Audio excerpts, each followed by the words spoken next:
9h-11h, c'est la vie en bleu. Eva Milo sur France Bleu Orléans. Ce matin, on arrête de fumer grâce à l'hypnothérapie. Est-ce que l'été, c'est vraiment le meilleur moment pour s'arrêter? Réponse avec Elisabeth Greffier du Centre d'hypnothérapie régionale d'Orléans. Toutes vos questions, justement, vous êtes en train d'arrêter de fumer. Vous attendiez l'été pour arrêter de fumer. 02 38 53 25 25. Venez nous rejoindre ce matin dans la vie en bleu. France Bleu. Posez toutes vos questions à nos experts. La vie en bleu sur France Bleu Orléans. C'est l'été, j'arrête de fumer. On a souvent entendu cette phrase et on espère évidemment que ça a marché pour ceux qui en avaient envie. On a convié Elisabeth Greffier ce matin, hypnothérapeute au Centre d'hypnothérapie régionale d'Orléans. Bonjour Elisabeth. Bonjour Eva, bonjour à tous. Alors, il paraît que l'hypnose peut nous aider à arrêter de fumer. Eh oui, il paraît. Il paraît, hein. Il paraît que ça fonctionne. Voilà. Alors, comment, pourquoi? On va voir tout ça avec vous ce matin. Elisabeth, alors déjà, est-ce que c'est une bonne période, l'été, les vacances, parce que souvent on est dehors, voilà, il y a, pour les fumeurs, il y a les terrasses, on mange dans le jardin, ça c'est l'image du fumeur dehors, l'été, voilà, à 10h du soir. Est-ce que c'est vraiment une bonne période? Alors je dirais qu'en fait, il n'y a que des bonnes périodes pour arrêter le tabac. En fait, dans l'année, chaque période on peut trouver un intérêt pour chaque période pour arrêter de fumer.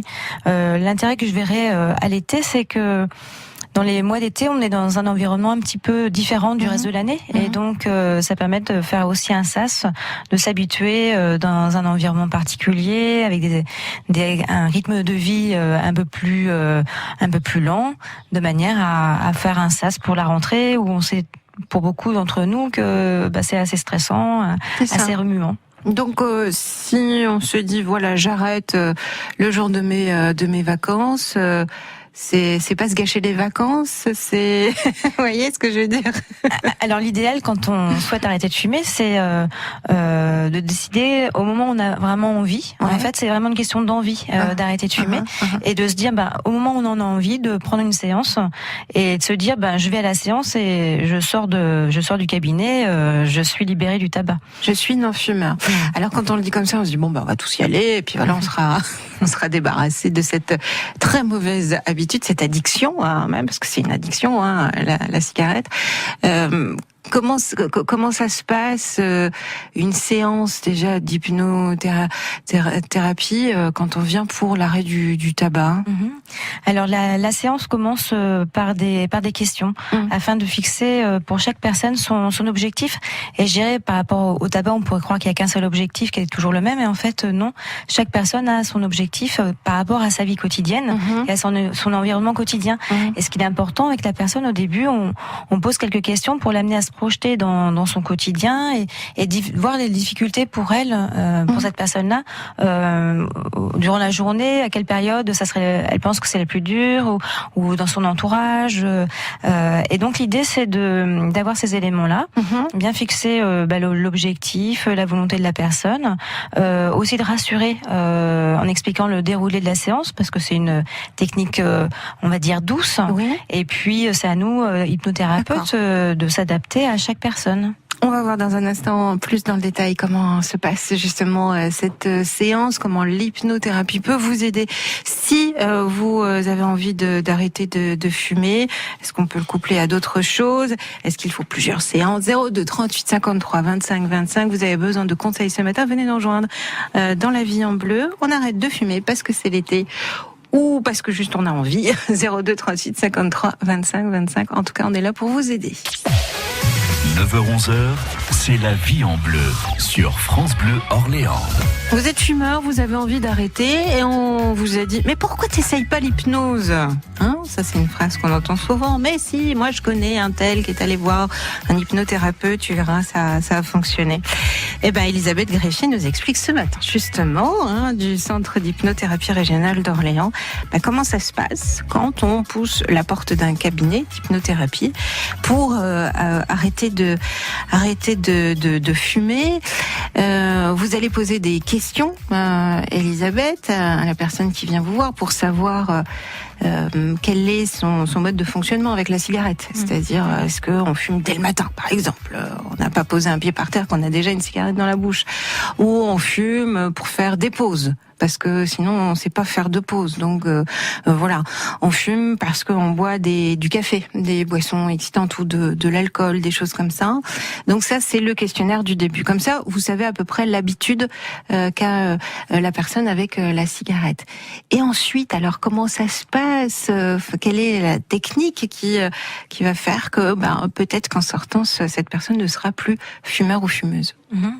Mais effectivement, une fois qu'on a défini l'objectif de la personne, son mode de vie, ses craintes, voilà, ses limites internes, ses freins internes, et bien on lui explique comment va se passer la séance. En fait, l'idée de l'hypnose, c'est de mettre les personnes dans un état où le mental écarte un peu les mailles pour qu'on puisse accéder à une autre partie de nous-mêmes qui gère tous nos fonctionnements internes.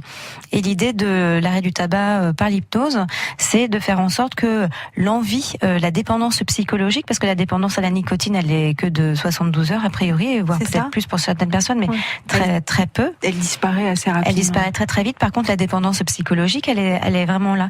Donc en fait, on met la personne dans un état qu'on rencontre au quotidien naturellement. C'est un état naturel, sauf que en hypnose, eh bien, on va l'approfondir un peu plus par des techniques qui nous sont propres, et puis les techniques en fonction de ce qu'on a pu détecter du type de fonctionnement de la personne qui est en face. Est-ce que la personne est endormie?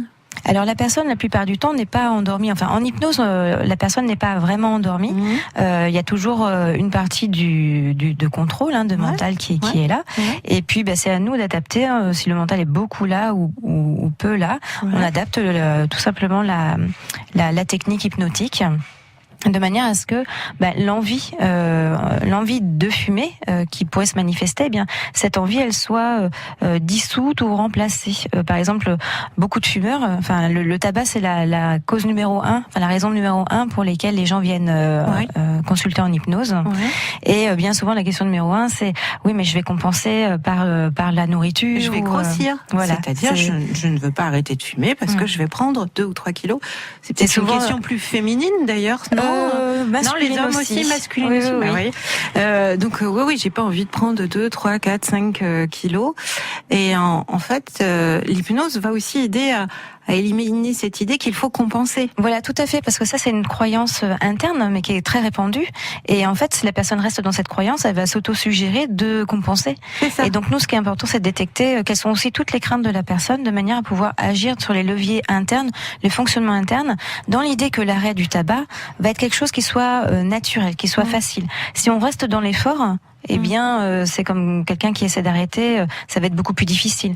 Là, l'idée, c'est d'activer les leviers internes de manière à ce que l'envie de fumer soit dissoute ou transformée de manière interne, de manière à ce que ce soit facile et ça devienne naturel dans l'environnement quotidien. Parce que c'est bien l'envie qu'on combat, c'est pas la dépendance à la nicotine. Voilà, tout à fait, c'est exactement l'envie. C'est vraiment ça, c'est l'envie. Parce que lorsqu'on entend des ex-fumeurs, au bout de 3 ans, 4 ans, 9 ans, 10 ans, ils nous disent « Ah, mais si l'envie, en fait, est toujours là, c'est-à-dire qu'on a toujours envie de fumer. » Bon, alors après des années, voilà, ça passe peut-être très vite, cette envie, mais il y a toujours le truc, parce que il y a la notion de plaisir. Oui, tout à fait. Et donc, justement, on pose des questions par rapport à cette envie, de manière à voir avec chaque personne qu'est-ce qu'il veut faire de cette envie, comment idéalement il veut transformer cette envie, de manière à ce que ce fonctionnement devienne naturel. On continue à parler de l'arrêt du tabac grâce à l'hypnothérapie avec vous, Elisabeth Greffier, ce matin. Je rappelle que vous êtes au centre d'hypnothérapie régionale d'Orléans. Si vous avez des questions, si vous avez besoin d'aide, si vous avez déjà essayé, venez nous rejoindre 02 38 53 25 25 ce matin dans La Vie en Bleu. France Bleu Orléans, jusqu'à 11h, La Vie en Bleu. Eva Milo. J'arrête de fumer, tiens, cet été. Pourquoi pas si vous en avez envie. En tout cas, Elisabeth Greffier nous dit comment ça se passe quand on passe par l'hypnothérapie, quand on a envie de fumer.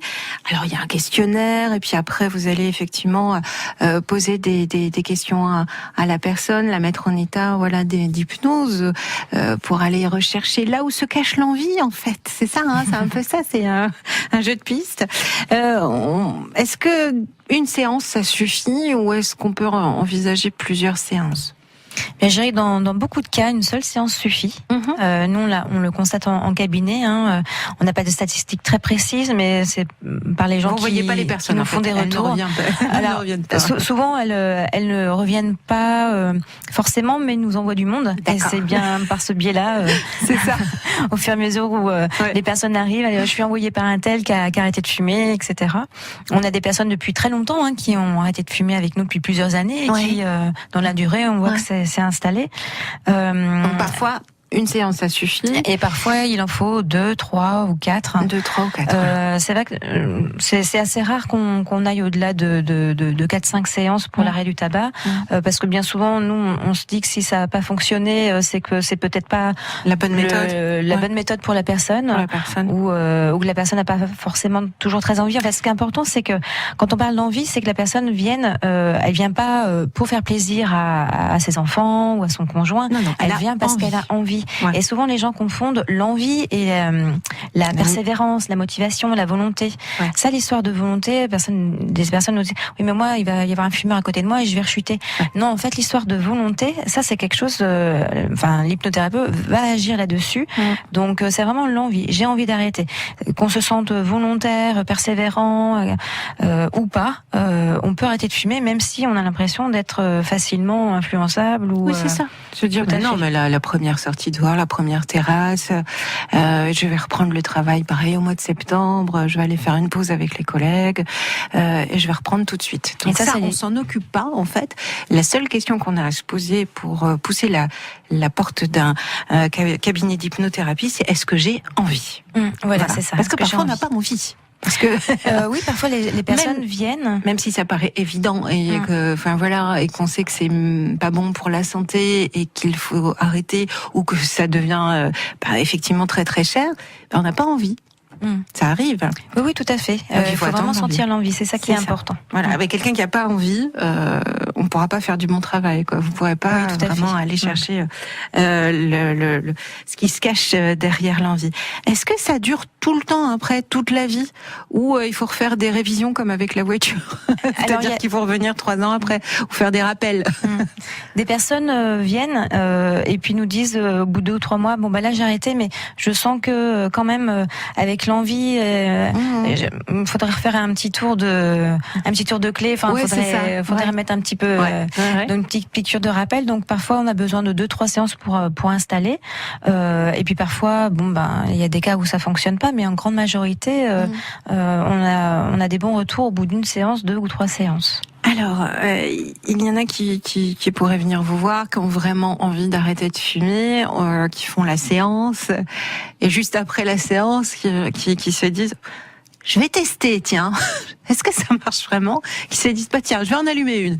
Qu'est-ce qui pourrait se passer à ce moment-là pour eux et juste après la séance? Je dirais qu'en fait, les personnes doivent aussi prendre leur responsabilité dans leur comportement. Si elles ont mis en place une séance d'hypnose et puis qu'après elles vont volontairement prendre une cigarette, elles risquent de casser ce qui s'est fait pendant la séance.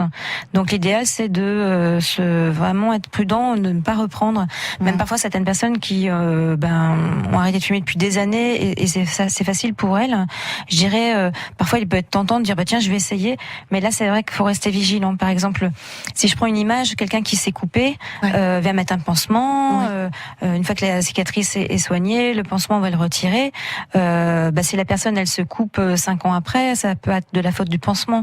Donc il faut que la personne elle reste quand même loin, qu'elle aille pas tenter le diable à essayer volontairement de fumer, parce que effectivement ça risquerait de remettre en cause la séance. Donc l'idée c'est, tant que l'idée n'est pas là, tant que l'envie n'est pas là, ne pas toucher la cigarette, et tout simplement. Et il faut avoir envie, et c'est une vraie collaboration effectivement. C'est pour enlever un peu le caractère magique effectivement des séances d'hypnothérapie. Non, c'est une vraie démarche en fait de la personne qui vient vous voir pour arrêter de fumer. On souhaite bon courage à tous ceux qui ont envie d'arrêter de fumer. Voilà, on peut leur conseiller d'aller voir un hypnothérapeute s'ils rencontrent des difficultés. Merci beaucoup Elisabeth Greffier d'avoir été avec nous ce matin. Toute votre équipe, on la retrouve au centre d'hypnothérapie régionale d'Orléans, et puis on vous retrouvera évidemment très vite, bientôt sur France Bleu Orléans pour d'autres aventures autour de l'hypnothérapie. À bientôt et bonnes vacances. Merci. Au revoir. Bonne journée à tous. Au revoir.